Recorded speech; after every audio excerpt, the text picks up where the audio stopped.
Kalena dhammat sawanang etamang kalamutamang.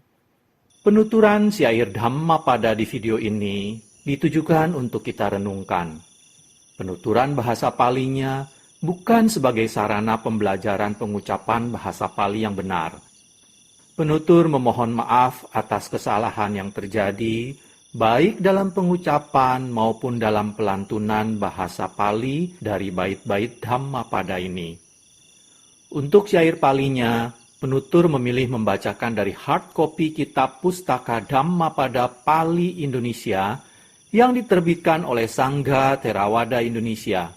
Untuk terjemahan bahasa Indonesia dan kisah latar belakangnya, penutur memilih membacakannya dari sumber web samakipala.or.id di bagian Dhammapada. Semoga syair Pali Dhammapada beserta arti dan kisah latar belakangnya ini dapat kita renungkan sehingga membawa manfaat kebijaksanaan bagi kita semua. Semoga semua makhluk berbahagia.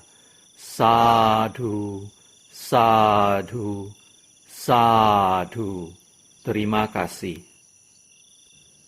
Namo tassa bhagavato arahato Samma sambuddhassa. Namo tassa bhagavato arahato Samma sambuddhassa. Namo tassa bhagavato arahato Samma sambuddhassa.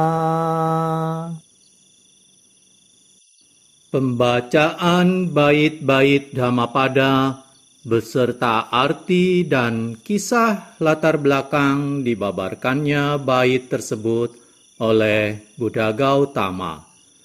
Malawakga, kelompok bait tentang noda-noda. Bait 251. Nati raga samo aggi, nati dosa samo gaho, nati moha samang jalang, nati tanha samanadi.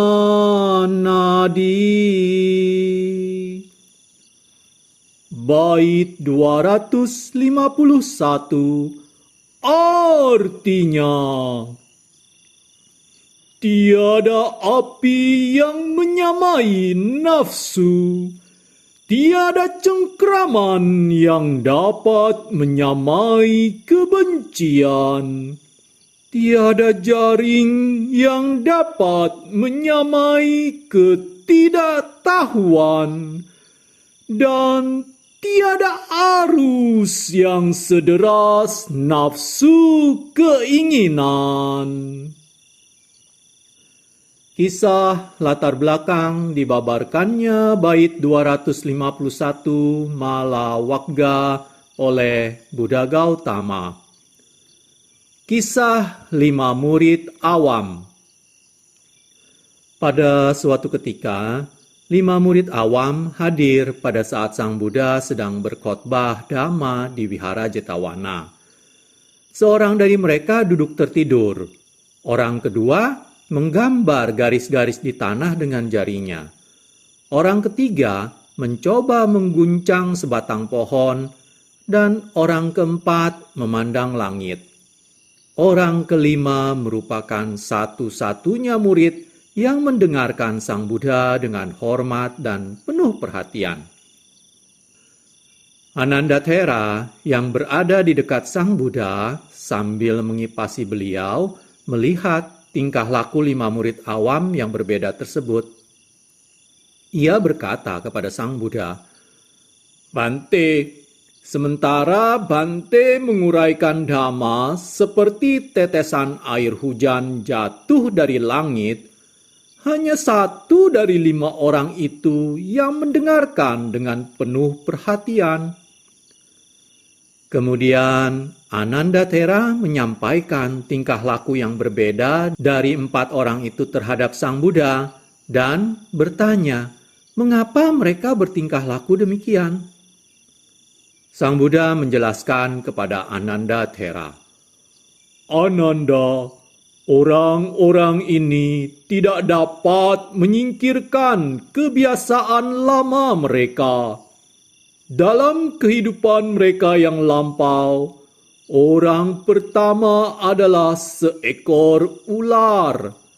Seekor ular biasa melingkarkan dirinya dan tertidur. Demikian pula, orang ini tertidur ketika mendengarkan dhamma. Orang yang mengais tanah dengan jari tangannya adalah seekor cacing tanah. Yang mengguncang pohon adalah seekor kera. Yang menatap langit adalah seorang ahli ilmu bintang. Dan orang yang mendengarkan dhamma dengan penuh perhatian adalah seorang peramal terpelajar.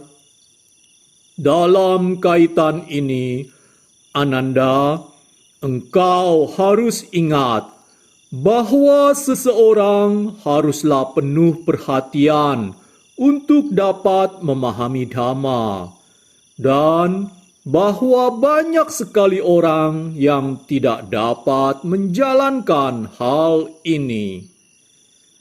Kemudian Ananda Thera bertanya kepada Sang Buddha, Bante, hal-hal apa yang menghalangi orang untuk dapat mengerti dhamma? Sang Buddha menjawab, Ananda, nafsu, raga, kebencian, dosa, dan ketidaktahuan, moha, adalah 3 hal yang menghalangi orang mengerti dhamma. Nafsu membakar seseorang.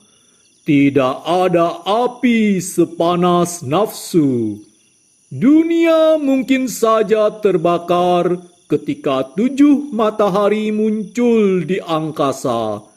Tetapi itu jarang sekali terjadi. Namun, nafsu selalu membakar tanpa henti. Kemudian Sang Buddha membabarkan bait 251 berikut. Tiada api yang menyamai nafsu. Tiada cengkraman yang dapat menyamai kebencian. Tiada jaring yang dapat menyamai ketidaktahuan. Dan tiada arus yang sederas nafsu keinginan. Murid yang mendengarkan dengan penuh perhatian mencapai tingkat kesucian Sotapatti setelah khotbah dhamma itu berakhir. Kalena dhamma savanang etammang kalamutamang